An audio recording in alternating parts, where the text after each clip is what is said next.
ازيكم يا شباب، عاملين ايه؟ يا رب تكونوا بخير. طيب انا عايزه اخليك تتفائل النهارده، وان اقول لك ان انت هتعرف تعمل زي الصوره دي بالظبط بتريكات اضاءه معينه وحاجات حلوه كتير هتتعلمها النهارده. فيلا بينا ندخل على برنامج بلندر. طيب احنا اول حاجه كده هندخل كده ونمسح الشباب دول كلهم زي ما بنمسح كل مره، وهنجيب حاجه في الديسكريبشن انا سايبها لكم اسمها بلندر كيت. بعد ما تدخلوها في البرنامج، لو مش عارفين ازاي تدخلوها اكتبوا على اليوتيوب ازاي تدخلوا بلندر كيت في بلندر. هتلاقوا بقى ايه حاجة ظهرت لكم هنا كده فوق كده، هنكتب يعني في السيرش ده هنا بقى ايه برفيوم كده. واهم حاجة بقى ايه ان احنا ندوس على العين دي يعني عشان نشوف يعني عايزين نشوف برضه. انا اخترت البرفيوم ده، ممكن نجيبه هنا كده عشان هو ببلاش برضه ومناسب للمشي. ندوس على العين كده. اول حاجه نلاحظ ان هو مش في مكانه، فاحنا لو دوسنا الت جي كده، الت جي بيخليه يصفره كله كل اللوكيشن بتاعه. نكبر بقى اس كده نكبر على قد ما ربنا يديك يعني عشان هو صغير. اول حاجه عايزين نجيب الصخور دي هنجيبها من حاجه في الديسكريبشن انا هسيبها لكم، وتعملوا طبعا اكستراكت للملف وتجيبوا الصخور بقى في الملف هنا. طبعا انا بشرح بسرعه يعني، احنا بس المهم هنخفي دول كلهم عشان المشهد بتاعنا يبقى منظم. انا بشرح بسرعه عشان انا يعني الناس يعني اللي بكلمهم عندهم معرفه. بس احنا هنجيب كاميرا كده، شيفت ايه كاميرا، ونجيب يعني ندوس جي وكده واي، جي واي كده عشان نجيبها. ندوس زيرو بقى احنا كده طبعا يعني ايه مش شايفين حاجه خالص يعني. المهم بقى هنيجي هنا كده لغايه لغايه ما تيجي بلس ونسحب كده عشان نفتح صفحه تانية. ندوس زيرو كده عشان عايزين نبص، ودي بقى اللي هنشتغل فيه. طيب انا عايز نصفر الروتيشن بتاعه كلها كده عشان تنزل لتحت ونشوف. احنا عايزين نلفها على الاكس، فهندوس 90 عشان تبص له. فاحنا ايه كده عملنا خطوه كبيره جدا ان احنا يعني ايه خلينا يبص له. طيب اول حاجه احنا عايزين نخلي مقاسها 1440 في 1920. واحنا محددين الكاميرا ننزل تحت كده ونخلي فيو بورد ديسبلاي دي 1 عشان نعرف نشوف كده ويعمل كل صوت. المهم بقى هنيجي كده يعني مش عارفه انا اعمل ايه، بس احنا نرجعها كده شويه. ومفروض بقى ان احنا نبتدي بقى نظبط الصخور كده. نجيب دي هنا كده ونقعد ار كده نلفها كده ار عشان يلف عشوائي، ار يلف عشوائي.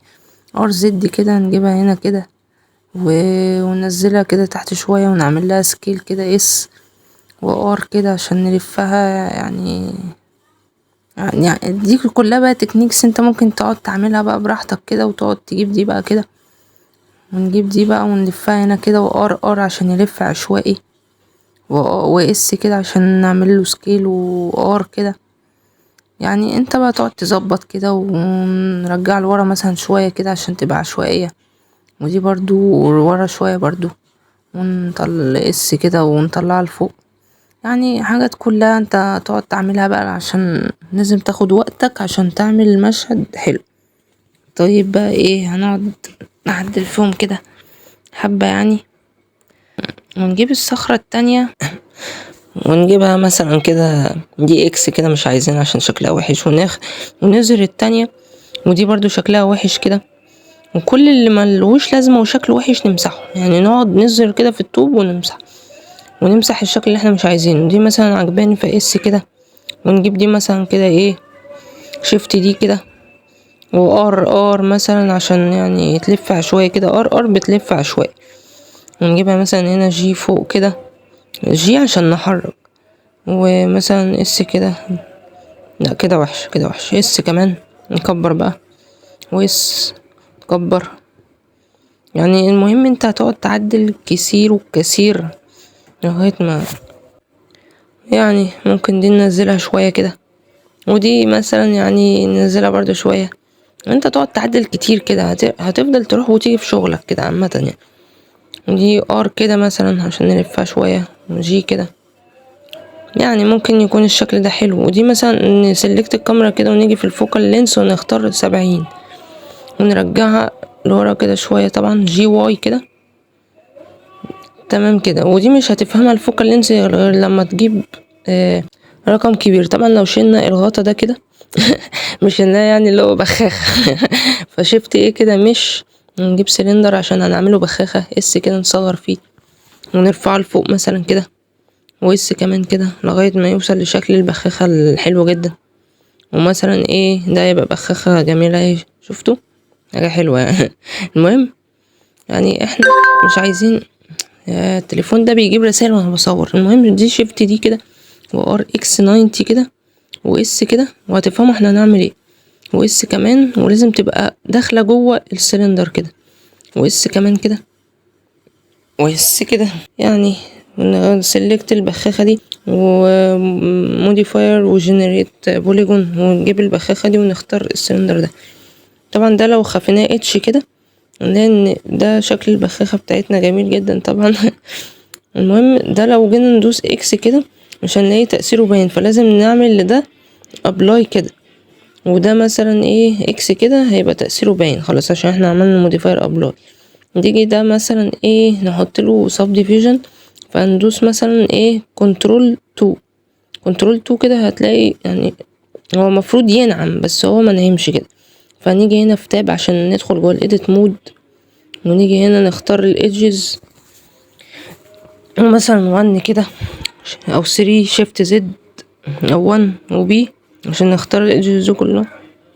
سوليد بقى، يا لهوي انا اخترت سوليد على فكرة يابا. لا لا الله، الجهاز قرر مرة واحدة يقفش عليا كده. هنجيب هنا نختار سوليد، ياه الله ينور عليك، ياه اخيرا. ونختار بقى الفيسز ده، الفيس كده، وبعد كده ديليت فيسز، وبعد كده نجيب الايدجز دول كلهم كده. احنا المفروض نسلكت الايدج كده 1 كده بي عشان نسلكت دول كلهم، وكنترول اف، ونيجي هنا جريد فيل او جريد فيل اللي هو عمل يعني الدنيا اتظبطت شويه. ممكن كنترول ار بقى كده نجيبها هنا كده. طبعا الكنترول ار غريب شويه. ندخل جوه بقى البرفيوم كده، سلكت الفيس اللي تحت ده وديليت فيسز كده. طبعا هيبقى برفيوم جامد جدا وخخم. طبعا ده فشل كلوي وفشل كبدي. يعني تعتبرها زي ما تعتبرها يعني. احنا هنحل طبعا الموضوع ده حلو. ممكن مثلا لو دوسنا كي كده من هنا لهنا ودوسنا انتر تمام، وكي من هنا لهنا ودوسنا انتر تمام، وكي من هنا لهنا ودوسنا انتر تمام، وكي من هنا لهنا ودوسنا انتر تمام. كل ما بنقرب الايدج لوب كل ما بتمسك نفسها كده. المهم بقى احنا كده خلصنا شكل البخاخة. هي مش بخاخة قوي يعني بس قشطة، عشان انا بس ايه متشالش. نسلكت ده وبعد كده البرفيوم اخر واحد، وكنترول بي وكيب ترانسفور، وكنترول بي كده عشان يتحرك كله معايا كده. قشطة الكلام ده. ونجيبنا مثلا هنا كده، وده نرفعه لفوق كده شوية ونصغره كده، ويعني ار كده عشان نلفه شوية كده، وار زد زد عشان نلف في اتجاهه كده. ودي مثلا جي كده ننزل لتحت شوية، وار كده، ويعني نفضل نعدل كده نلعب ار كده. مش عارف. ودي مثلا ار كده كمان، وثري كده، وار لورا كده شوية عشان نلف لورا شوية كده. اعتقد كده الشكل احلى بكتير جدا. طيب لو جينا بقى ندوس زد ريندر كده، ده طبعا شكل كارثي. طبعا ده مش شكل خالص لان مفيش اضاءة اصلا يعني. بصوا كده. فلو جينا هنا زد السوليد كده قشطة عادي، ونيجي هنا مثلا، لا هي مش هنا، لازم هنا ريندر كده. جت كده، لا لا ما جاتش. لازم نجيب على الشمال كده يعني. مش عارف، لازم نجيب من على الشمال كده في الريندر وندوس سنس لايت، هتلاقي كله تمام. احنا طبعا هنشتغل على السايكلز كده. طبعا يعني هتلاقي كل حاجة بقت جميلة ورجعت تاني وكله. بس طبعا هتلاقي الجهاز بيحتضر منك شوية، فيعني قشطة سيبه. ويعني تمام كده. ونقفل بقى السنسرايد ده برضه ونولعه ده عشان ما يبقاش فيه اضاءة خالص. احنا بقى اللي نعمل الاضاءة بنفسينا. طيب احنا لو جينا هنا كافيتي وديبس اوف فيلد وشادو، والشادو ده نقلله شوية عشان الشكل يبقى حلو. مثلا الكافيتي ده يبقى بوس كده كده الشكل يبقى بصه حلو. ده برضو ده ديبس اوف فيلد وكافيتي، والشادو نقلله شوية وده نبقى بوس كده. وطبعا يعني الشكل بيبقى احلى كده في الفيو بورد. شفت كده بلين عشان ده هنعمله اضاءة جامدة جدا، وار اكس 90 كده يعني. طبعا انا بشرح بسرعة عشان انا بتعامل مع ناس عندهم معرفة للبرنامج، فيعني لو انتوا مش عاجبكوا السرعة دي ممكن تقولوا بطأ شوية عادي. ماشي. ونجيبها مثلا كده ايه، لو جينا هنا وجبنا بلس كده وقسمنا الشاشة كده ودوسنا كليك يمين جوين ارياز واخترنا دي، ودي شيدر اديتور، وان كده عشان على اليمين ده يختفي، ونيو وده نمسحه، ونشفت ايه كده ونجيب ايميشن عشان نخليه ينور. طبعا احنا زد كده ريندر عشان نشوف. ولو جبنا ده دوسنا هنا كده هنلاقيه ان هو نور. ممكن مثلا نخليه 5 كده عشان الاضاءة تزيد شوية. ممكن شيفت ايه كده وجريدينت تكتشر. طبعا هوريكم حركة سريعة جدا. هتلاقي كده اسود كده فيها. لو مثلا جبنا كلر رامب كده عشان تبان، بصوا هو ده اللي بيحصل. تتحكم في عرض الاضاءة وكده. المهم مثلا زد كده سوليد، نقربها كده مثلا من الغطا شوية، ونجيب الورلد بروبرتيز ونخلي دي مثلا 0، وعشان الورلد ده مثلا يبقى 0 كده عشان الحياة تبقى سودا كده. ويعني بس كده. يعني ده مثلا برضو نقربه من الغطا شوية كده ونتحكم فيه كده، وار اكس اكس كده. طبعا احنا مش فيزيبيلتي وريفيزيبيلتي وجبنا كاميرا، هتلاقي تأثيرها باين بس هي مش باينة في الرندر، ودي حركة حلوة جدا يعني. المهم بس احنا نبدأ نلعب كده اس اكس اكس كده، نصغرها اكس اكس. لو دوست اكس كده مرتين في الاتجاه مرتين بيكبر في اتجاهه كده. يعني انت هتجرب يعني وتشوف.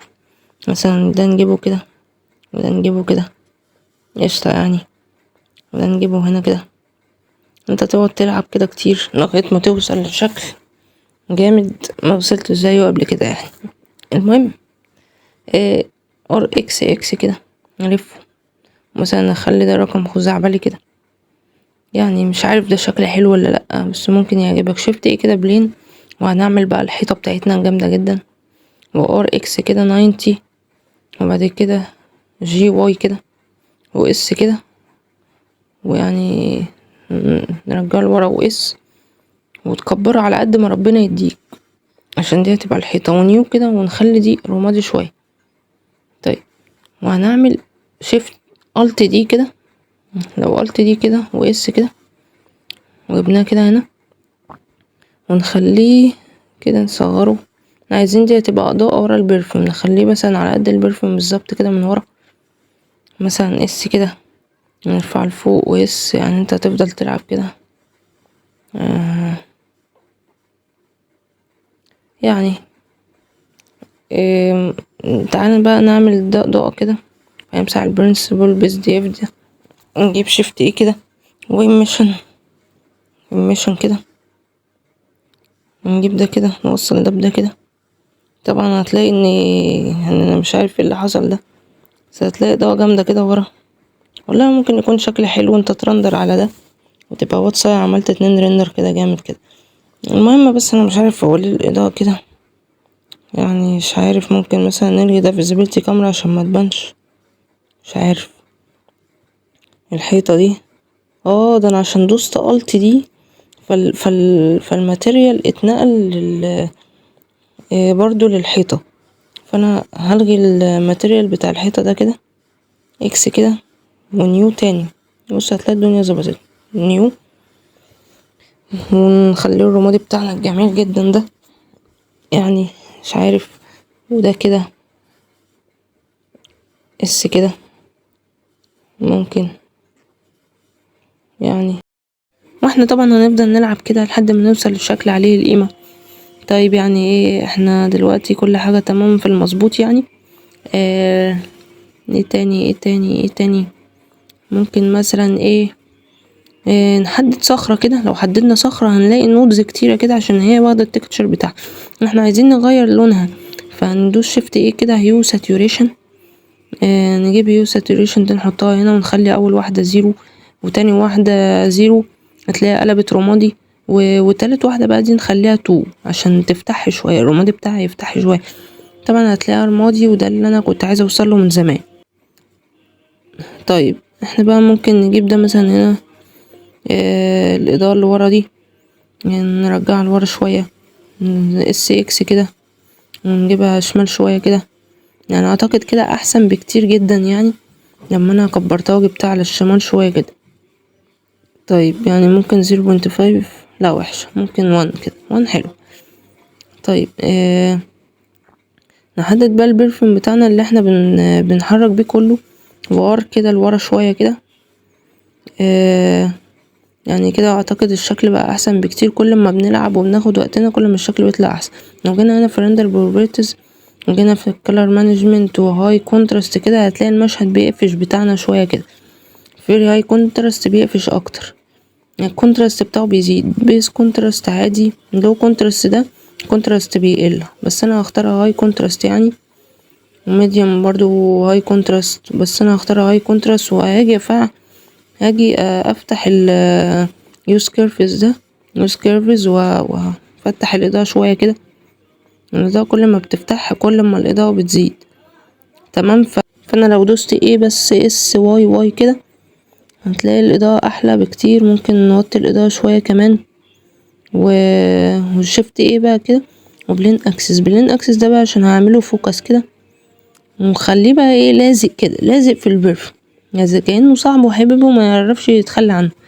وده جوين ارياز بس كده عشان نشوف، وده جوين ارياز ده برضو عشان نشوف كده يعني.